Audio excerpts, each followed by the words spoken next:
The room stayed silent after Daisy's words. The air inside the Coleman mansion felt heavy, like even the walls were holding their breath. The guests looked down at their plates, unsure if they should speak. The only sound came from the soft ticking of the big gold clock above the dining table. Michael Coleman sat at the head of the table, his face tight, his eyes fixed on his son. "Enough," he said calmly, though anger was hiding in his tone. "Dinner is over." Chairs slid back. The guests stood and began to leave, whispering. Mrs. Clark followed behind, pretending to help the boy but throwing a cold glare at Daisy as she passed. Daisy lowered her head. Her hands shook as she held the tray close to her chest. When the last guest left, Michael stood and buttoned his suit. "Clean this mess," he said flatly. He didn't look at Daisy again. Then he walked out, his footsteps fading down the long marble hallway. For a long moment, only Daisy and Oliver remained in the room. The spilled soup had already cooled. Oliver sat still, his eyes red, his hands resting weakly on the table. Daisy placed the tray aside and bent down to pick up the spoon from the floor. "It's okay," she whispered, even though she wasn't sure he could read her lips from that angle. When she looked up, his eyes met hers. There was confusion in them, fear, and something deeper, loneliness. She smiled gently and raised her hands, slowly forming a few signs. "Good," she signed. "Safe." Oliver blinked. Then, to her surprise, he copied the motion. His small fingers moved carefully, uncertain but trying. Daisy's heart squeezed in her chest. No one else in that mansion would have understood what just happened. But she did. Later that night, when everyone had gone to their rooms, Daisy stayed behind to clean. The mansion was too quiet, every step echoing against the marble floor. The paintings on the walls looked down at her like silent judges. She worked slowly, wiping the table, folding the linen napkins, replaying what had happened. Mrs. Clark's warning still rang in her ears, "Stay in your lane." It wasn't the first time Daisy had been told that. In every house she had ever worked, it was the same. Speak only when spoken to, work hard, be invisible. But when she saw Oliver shaking, trying to say something with his hands, something inside her broke. She couldn't just watch. She couldn't ignore him like the others did. As she finished cleaning, the kitchen door opened and Mrs. Clark stepped in. Her heels clicked against the tile. "Miss Parker," she said coldly, "a word." Daisy froze. Mrs. Clark crossed her arms. "I don't know what sort of pity act you were trying to perform earlier, but it will not happen again." "I wasn't," Daisy began softly. "You will not interrupt the family during meals," Mrs. Clark cut in.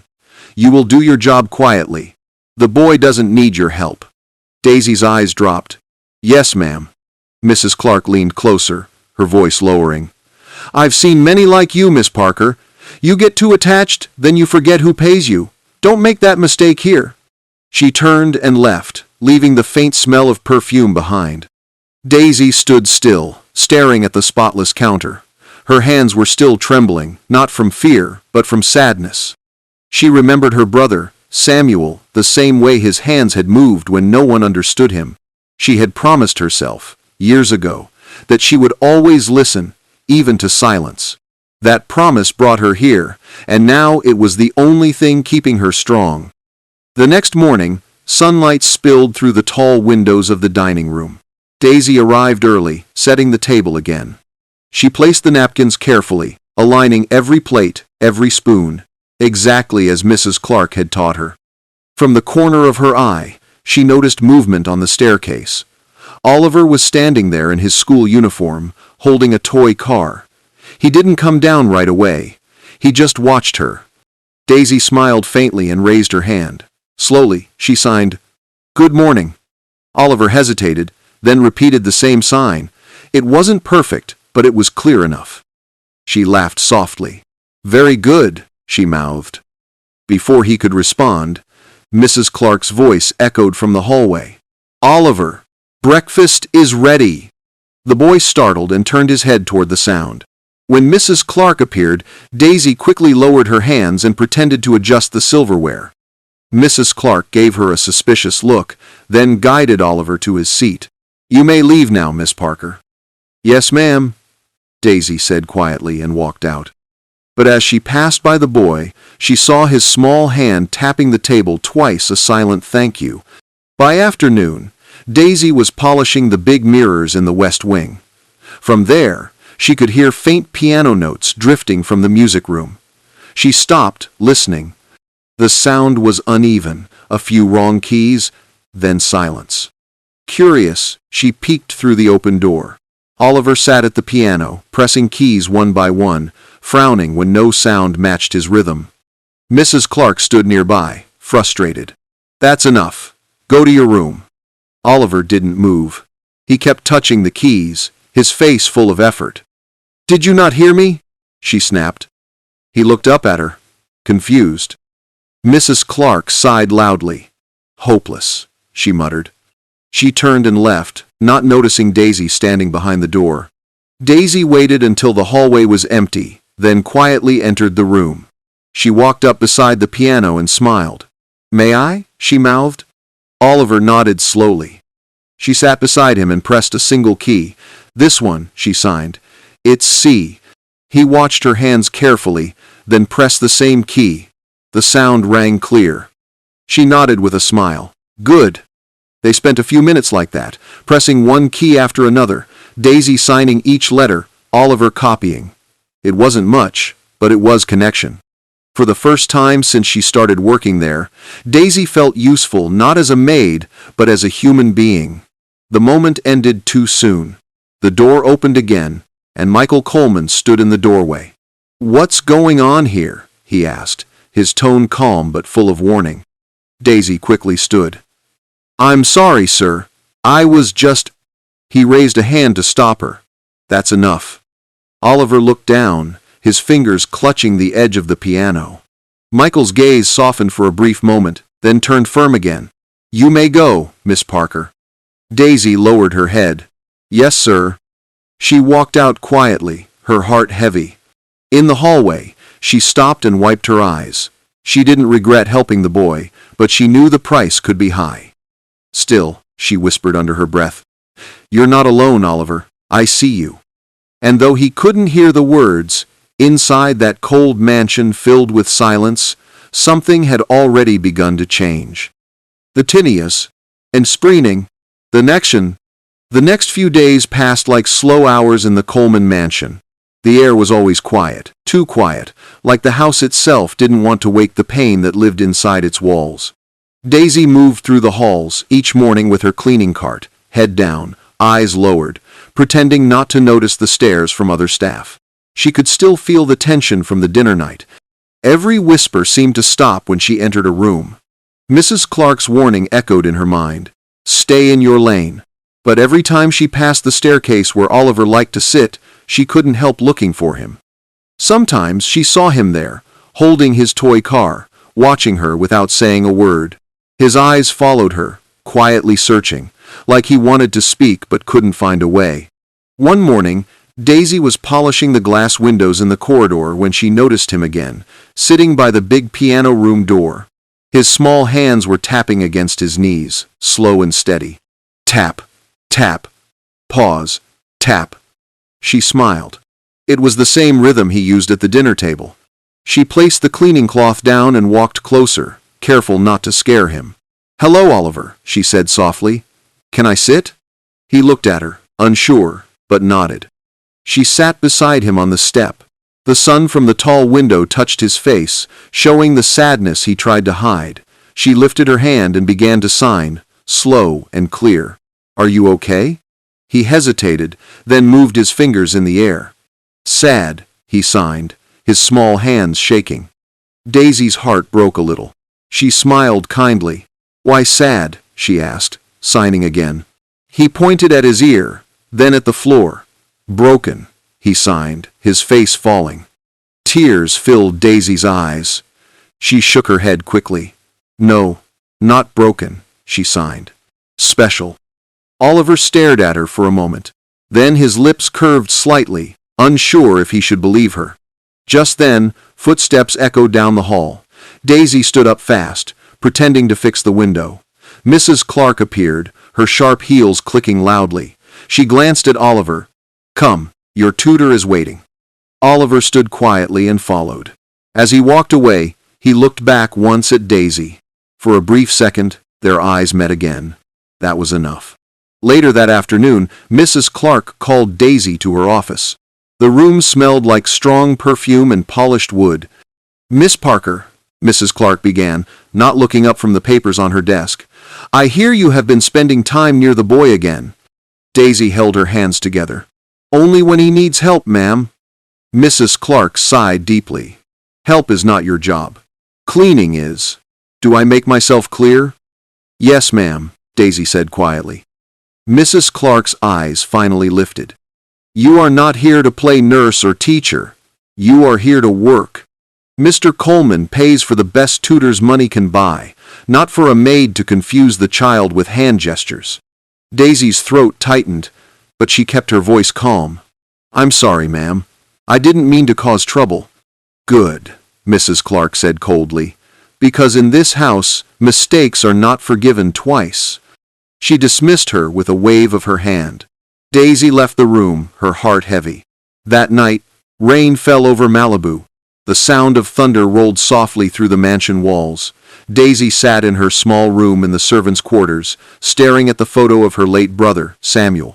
His smile in the picture was bright, full of life. "You would have helped him," she whispered, touching the frame. "You always knew how to make silence feel safe." She closed her eyes and remembered the promise she made at his funeral: never ignore the voice that cannot speak. A soft knock came at her door. She stood quickly and opened it. To her surprise, Oliver stood there in his pajamas, clutching his toy car. His hair was wet, his small chest rising fast like he had run. "Oliver," she whispered, kneeling down, "you shouldn't be here, it's late." He held out a piece of paper. On it was a small drawing, shaky but clear, two hands touching. One small, one large. Beneath it, in uneven letters, it read, "You understand me." Tears filled Daisy's eyes. She pressed a hand to her mouth to stop a sob. "Yes," she whispered, "I do." Suddenly, footsteps echoed from the hall. Daisy stood, panic flashing in her chest. "Go, Oliver, quickly," she mouthed. She guided him toward the side door and watched him run back toward the staircase. A second later, Mrs. Clark appeared, her face hard. "Was someone here?" Daisy shook her head. "No, ma'am." Mrs. Clark looked around the room suspiciously, then stepped closer. "Keep to your duties, Miss Parker. Do not forget your place." "Yes, ma'am," Daisy said softly. When Mrs. Clark left, Daisy closed the door and leaned against it, her heart still racing. She looked down at the small drawing still in her hand. She folded it gently and hid it inside her Bible. The next morning, breakfast was quieter than usual. Mr. Coleman sat reading his tablet, his face unreadable. Oliver sat beside him, poking at his food. Daisy stood near the wall, waiting to serve. "Oliver," Michael said suddenly, "how was your lesson yesterday?" Oliver didn't answer. His eyes stayed on the plate. "Oliver," Michael repeated, louder this time, "I'm speaking to you." The boy flinched but didn't respond. Mrs. Clark sighed. "Sir, he refuses to cooperate. I believe the new maid has been distracting him." Michael looked up sharply. "What maid?" Daisy froze. Mrs. Clark's eyes flicked toward her. "Miss Parker." Michael's gaze turned to Daisy. His expression was calm, but his voice was firm. "Is that true?" Daisy swallowed hard. "No, sir. I only helped when he was afraid." "You are not his teacher," Michael said quietly.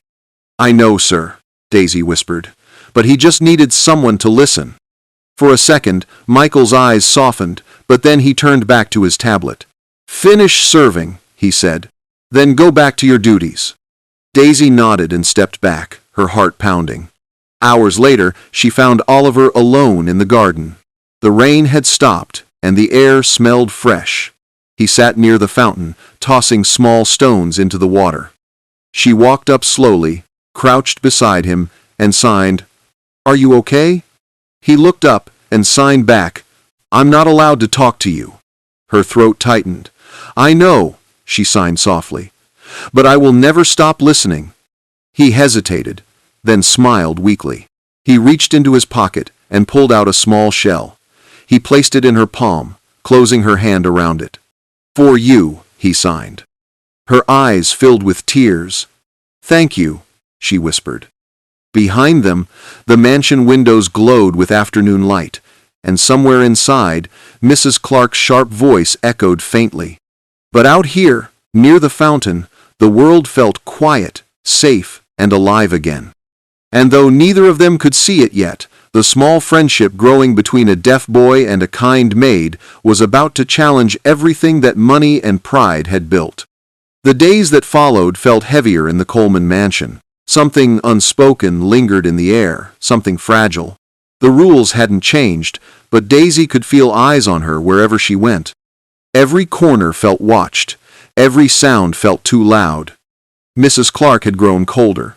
Her footsteps always seemed to appear when Daisy least expected them, her sharp voice always ready to remind her, "Stay in your lane." Still, Daisy could not forget the boy's smile in the garden, or the small seashell he had given her. She kept it wrapped in a handkerchief inside her pocket. Sometimes, when she felt scared, she touched it and remembered why she was still there. That morning, the mansion was busier than usual. Extra workers filled the hall. Expensive flower arrangements arrived in gold vases. The smell of polished marble mixed with perfume. Daisy heard whispers about an important business luncheon. She was polishing the silver trays when the butler entered the kitchen. "Everyone listen," he said in his usual stiff tone. "Mr. Coleman has a very important meeting today. Guests will arrive at noon. Everything must be perfect." Mrs. Clark appeared behind him. "And that means no mistakes," she added, her eyes falling directly on Daisy. "Especially from you." Daisy nodded quietly. "Yes, ma'am." "Good," Mrs. Clark said coldly. "Now get to the garden terrace. The table must shine." Daisy took her cleaning cloth and went outside. The garden was breathtaking. Rows of trimmed roses, shining fountains, white marble statues, and a long table set under a large umbrella.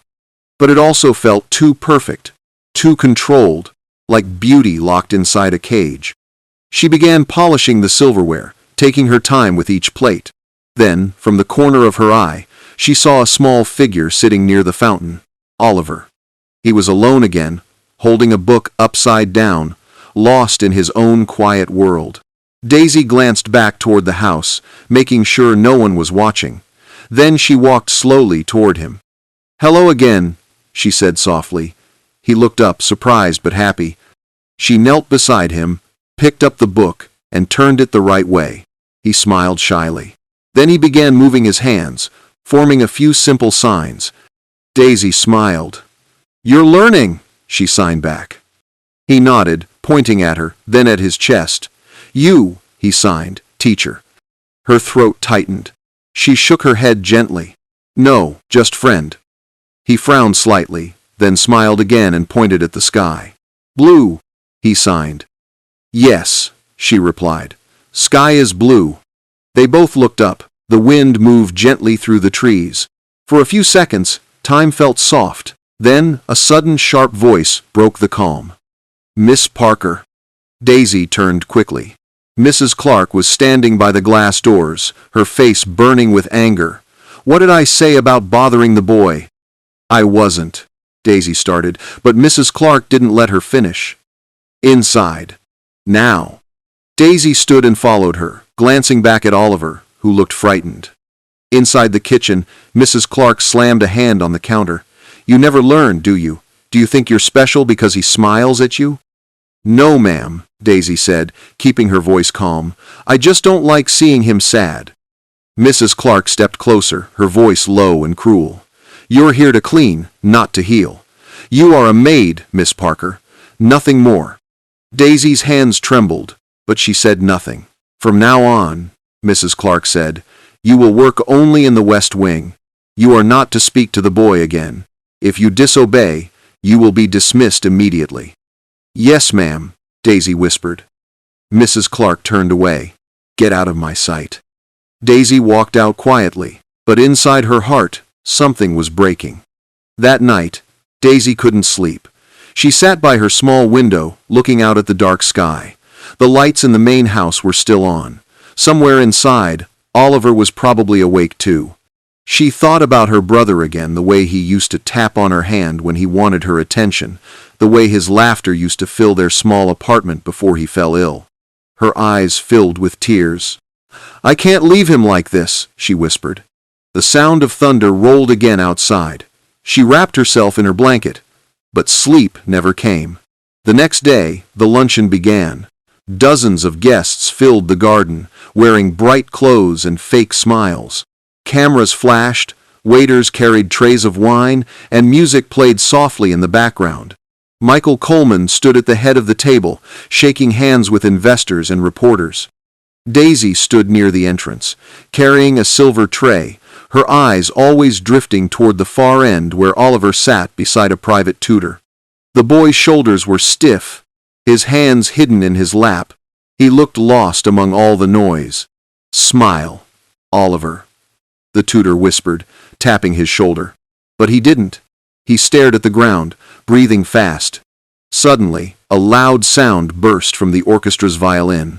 Oliver flinched violently, covering his ears, his eyes wide with fear. The people around him stopped eating. The tutor tried to calm him, but he began shaking his head, signing something in panic. No one understood. Daisy dropped the tray and ran forward before anyone could stop her. "Please," she said loudly, "let me help him." "Miss Parker," Mrs. Clark shouted, "stay back." But Daisy didn't stop. She knelt beside Oliver and placed her hand gently on his arm. "It's okay," she whispered. Then she signed slowly, "Breathe, Oliver. You're safe." His breathing slowed. His trembling stopped. Tears rolled down his cheeks, but he looked at her and nodded. The crowd had gone silent. The soft sound of the wind replaced the music. Everyone watched. Michael Coleman, standing at the far end of the table, froze. His face went pale as he watched his son calm down in the arms of a maid. For a moment, the world stood still. Then his voice cut through the silence, deep and controlled. "Who allowed this?" No one answered. Mrs. Clark rushed forward. "Sir, she—" Michael raised a hand. "Enough. Miss Parker, step away." Daisy stood slowly, her eyes lowered. "I'm sorry, sir. I just wanted to help." Michael's voice was calm but firm. "You are dismissed. Pack your things." Gasps filled the air. Cameras flashed. Daisy's heart broke. She looked at Oliver, whose eyes filled with tears. He began tapping the table 3 times their secret sign. "Thank you." Daisy smiled faintly through her pain and signed quietly, "I'll come back." Guards appeared at the gate. She turned, walked through the crowd, and disappeared from sight. Behind her, whispers filled the garden. Some guests muttered that it was unfair. Others said she had crossed a line. But only one person truly understood what had just happened. Oliver sat still, watching the gate close behind her. Then, in a voice that cracked the air, he made a sound, not a word, just a broken hum, the first sound he had made in years. Everyone froze. Michael Coleman stared at his son, speechless, as the boy's tiny voice echoed across the garden. And in that moment, the man who had built his life on control felt something he could not explain: fear. The rain returned that night, soft but steady, washing over the Coleman mansion like it was trying to clean away what had happened. Daisy sat inside the small city bus heading toward downtown Los Angeles, her uniform still damp from the garden. She held her bag tightly against her chest, afraid it would all feel too real if she let go. Her heart was heavy. Every moment replayed in her mind: Oliver's trembling hands, his silent cry, Michael's voice cold and sharp as he said the words she feared most. "You are dismissed." The bus lights flickered. Daisy wiped her eyes quickly, not wanting anyone to see. Her reflection in the window looked tired, older, but not broken. She pulled the small handkerchief from her pocket. Inside it was the shell Oliver had given her. It glistened faintly under the bus light, and she held it to her heart. She whispered, "I'll come back, I promise." By the time Daisy reached her small apartment in downtown Los Angeles, the streets were almost empty. The roof leaked in 2 places, the floor creaked, and the air smelled faintly of bleach and hope. She placed her bag down and sat on her old sofa. Her eyes fell on her Bible lying on the table. Inside it, between the pages, was the small drawing Oliver had given her, the one with 2 hands touching. She opened it carefully. The sight of that shaky handwriting made her chest ache. As she stared at the drawing, her mind flashed back to the garden. The way he looked at her. The way he tapped the table 3 times before she left. She blinked back tears and took out a piece of paper. Slowly, she began to trace the tapping rhythm on it, 1 dot for each knock, tap, tap, tap. But then she remembered something. Before she left, he tapped again, longer, more urgent. Tap, tap, tap, tap, tap, tap, tap, tap. She frowned. It wasn't random. It was a pattern. Her brother Samuel used to teach her Morse code as a game when they were children. She still remembered how it worked, dots and dashes, short and long. Her heart began to race as she pulled an old notebook closer. Carefully, she translated the taps one by one. When she finished, her hands began to shake. The message read, "Help me. They are lying." Her breath caught. For a moment, she couldn't move. Then she stood up fast, knocking her chair back. "No," she whispered. "No, it can't be." She looked toward the small window. The rain had slowed to a drizzle. The city lights reflected faintly in the puddles outside. Something inside her said she couldn't ignore this. She couldn't leave him there. By dawn, Daisy was already standing near the Coleman gates again. She wore a dark coat and covered her head with a scarf. The guards at the front had changed shifts just like she remembered. She waited behind the tall hedge until one of the trucks rolled through the service gate. When it did, she moved quickly, slipping in behind it, her steps silent. Her heart pounded in her chest as she crept through the back entrance, the same one she had cleaned 100 times. Inside, the house felt different. Still rich, still beautiful, but colder, almost lifeless. The lights were dim, and the halls smelled faintly of medicine. As she made her way down the corridor, she heard voices behind a half-open door. She froze and leaned closer. "Do you realize what you're saying?" A woman's voice hissed. It was Mrs. Clark. Another voice answered, deep, tired male. "I'm saying the truth. That child didn't lose his hearing naturally. It was the medication, the behavioral drugs. You gave him too much." Daisy's blood ran cold. It was Dr. Henry Adams, the mansion's physician. Mrs. Clark's voice shook with anger. "We followed orders, doctor. Mr. Coleman wanted results before the company's merger. He said the boy needed to be normal again." Daisy's hand went to her mouth. Her eyes filled with tears. "Normal?" the doctor said bitterly. "You destroyed his hearing for money." Mrs. Clark's heels clicked sharply. "Watch your tone, doctor. Do you enjoy your salary? Because if this gets out, none of us will have one." Daisy's hands trembled as she reached into her pocket and pulled out a small recorder she used for church choir practice. She pressed record and placed it on the floor, letting it capture every word. She crouched low, heart beating fast. The voices inside grew louder. The doctor sighed. "You can't keep this buried forever, Evelyn. The truth will come out." Mrs. Clark replied coldly, "Not if that maid stays gone." Daisy covered her mouth to keep from gasping. When their voices faded, she grabbed the recorder and slipped away quietly. Her hands shook so hard she nearly dropped it. The words she had just heard wouldn't stop echoing in her mind. They destroyed his hearing. They lied. She moved toward the study. Papers were scattered across the desk, medical files, reports marked confidential. She scanned the pages quickly. Each one told the same story, a timeline of treatments, medication adjustments, and behavioral experiments. Tears filled her eyes again.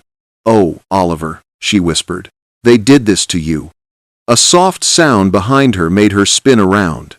Oliver was standing by the glass door, wearing his pajamas, his small face pale and tired. For a second, neither of them moved. Then he slowly raised his hands and began to sign. "They think I am broken." Her tears fell freely now. She knelt and signed back. "You are not broken, you are brave." His eyes filled with tears. Then he signed again. "You came back." She nodded. "I'll never leave you again." He smiled weakly and reached for her hand. She held it tight, feeling his small fingers shake. But the sound of footsteps made her heart jump. The grandfather clock struck 6. Each chime echoed like a warning. She looked at him. "We have to go, Oliver," she signed. "We can't stay here." He hesitated, then nodded. Daisy picked up the recorder and tucked it safely in her pocket. Together they ran quietly down the corridor, keeping close to the wall. The sound of doors opening filled the air. Guards were starting their morning rounds. She led Oliver through the back hallway toward the garden exit. But as they reached the last corner, she heard a familiar voice behind them. "Stop right there." Mrs. Clark. Daisy turned slowly, shielding Oliver behind her. Mrs. Clark's eyes burned with fury. "I warned you, Miss Parker. You have no idea what you've done." Daisy didn't flinch. Her voice was calm but full of pain. "You lied to him. You hurt him. And I'm not letting you do it again." Mrs. Clark stepped closer. "You're finished. You think anyone will believe a maid?" Daisy met her gaze. "They won't have to believe me. They'll hear you." She reached into her pocket and showed the small recorder. The red light blinked faintly. Mrs. Clark's face went pale. Before she could speak, Daisy turned and ran with Oliver through the garden. They slipped out the back gate into the soft morning light. Behind them, the mansion loomed large and cold, but for the first time, Daisy felt hope. She had the proof, she had the boy, and she had something stronger than fear: the truth. The morning sun rose slowly over Malibu, turning the sky soft gold.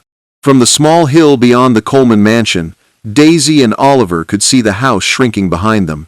She held his hand tightly as they waited for the city bus, both of them still breathing fast from running. When the bus finally stopped, Daisy helped Oliver climb in. They sat at the back, trying not to draw attention. Her heart was still racing. In her pocket, the recorder felt heavy, like it was holding the weight of everything they had lived through. Oliver leaned against her shoulder, silent but calm now. Daisy looked at him and whispered, "It's okay. You're safe." He nodded, clutching the shell he'd once given her. They reached her small apartment in downtown Los Angeles before noon. Daisy locked the door and pulled the curtains shut. She made tea for herself and a sandwich for Oliver. The boy sat at the table quietly, looking around at the small room filled with old furniture and photographs. "This is my home," Daisy said softly, smiling. "It's not big, but it's ours." He smiled faintly, signing, "Home, safe." She nodded, her eyes warm with tears. "Yes, safe." After lunch, Daisy placed the recorder on the table. "Oliver," she said slowly, making sure he could read her lips, "we're going to make them tell the truth." He tilted his head, confused. She picked up her phone and began calling the only person she could think of, a local journalist who often visited her church. "Miss Rivera?" Daisy said when the woman answered. "It's Daisy Parker. I used to work at the Coleman mansion. Please, I have something you need to hear." At first, the journalist didn't believe her. But when Daisy played a short part of the recording, the part where Mrs. Clark's voice said, "Mr. Coleman wanted his son fixed before the merger," the line went silent. "Where are you?" the woman finally asked. Daisy gave her the address. "Please come fast," she said. "I can't stay here long." 2 hours later, there was a soft knock at the door. Daisy looked through the window and saw Miss Rivera standing outside with a cameraman. They came in quietly. Daisy made them tea and sat at the table with the recorder between them. Oliver sat close to her, watching every move. "Miss Parker," Miss Rivera said gently, "if what you have here is true, this could expose one of the biggest scandals in the state. Are you sure you want to go public?" Daisy looked at Oliver, then back at her. "I don't want money. I just want him free. I want the truth to be heard." Miss Rivera nodded and pressed record on her own device. "Then let's begin." Daisy played the full recording, every cruel word, every confession. The room went quiet, except for the faint sound of Mrs. Clark's voice saying, "We followed orders. The boy's silence helps the merger." When it ended, Miss Rivera's eyes were wet. "This," she whispered, "will change everything." That evening, the story hit the news. Billionaire's company accused of drugging his deaf son. Clips of the leaked audio played on television. News reporters stood outside the Coleman gates, their cameras flashing. Within hours, the video spread across social media. People everywhere were demanding answers. Inside the mansion, Michael Coleman sat alone in his office, watching the screen. His face was pale, his hands shaking slightly. Every word felt like a blade. He turned off the TV and buried his face in his hands. For years he had believed he was doing what was best for his son. Now, hearing those words, the boy's silence helps the merger, he realized what his pride had cost. That night, the doorbell rang at Daisy's apartment. She froze for a moment, then opened the door. Michael Coleman stood there in the hallway, rain dripping from his coat. His eyes were red and tired. For the first time since she met him, he didn't look powerful. He looked human. "Mr. Coleman," she whispered. He nodded slowly. "I came to see my son." Oliver was standing behind her. The moment he saw his father, he tensed, unsure. Michael knelt down, his voice breaking. "Oliver," he said softly, "I'm sorry." The boy blinked, watching his lips. Daisy gently nudged him. "He's saying sorry," she signed. Oliver stared for a moment, then stepped closer. He raised his hands and signed. "Why?" Michael swallowed hard. "Because I didn't listen," he said quietly. The boy hesitated, then placed his small hand on his father's cheek. His fingers signed one more word: love. Michael broke down. He pulled his son into his arms, holding him tight. Daisy stood by the door, tears streaming down her face. Weeks later, everything changed. Mrs. Clark was arrested after the police confirmed the audio was real. Dr. Henry Adams confessed to everything and gave the authorities all the medical files Daisy had found. Coleman Enterprises faced massive investigations. Michael stepped down as CEO, choosing to face the truth rather than hide from it. But something unexpected happened too. The same cameras that once filmed his downfall later captured something beautiful: the reopening of the Coleman Mansion, now renamed the Coleman Institute for Deaf Empowerment. The day of the opening was bright. Children laughed and ran across the courtyard. Teachers taught sign language in small classrooms built where the ballroom once stood. Daisy stood near the gate, watching as Oliver played with a group of children. He was smiling now, confident, happy. His hands moved freely as he signed jokes to the other kids. Michael approached her quietly. He was dressed simply, no suit, no tie. "It's beautiful, isn't it?" he said. Daisy nodded. "He's free now." Michael turned to her, his voice low. "He wouldn't be if not for you." She shook her head. "He freed himself. I just listened." Michael smiled faintly. "You did more than listen. You taught me how."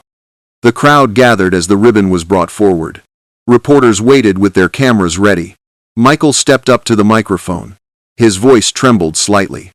"There was a time," he said, "when I believed silence meant peace. But I was wrong. Silence can hide pain. It can destroy love. My son taught me that. And a woman who was never supposed to speak taught me what it means to listen."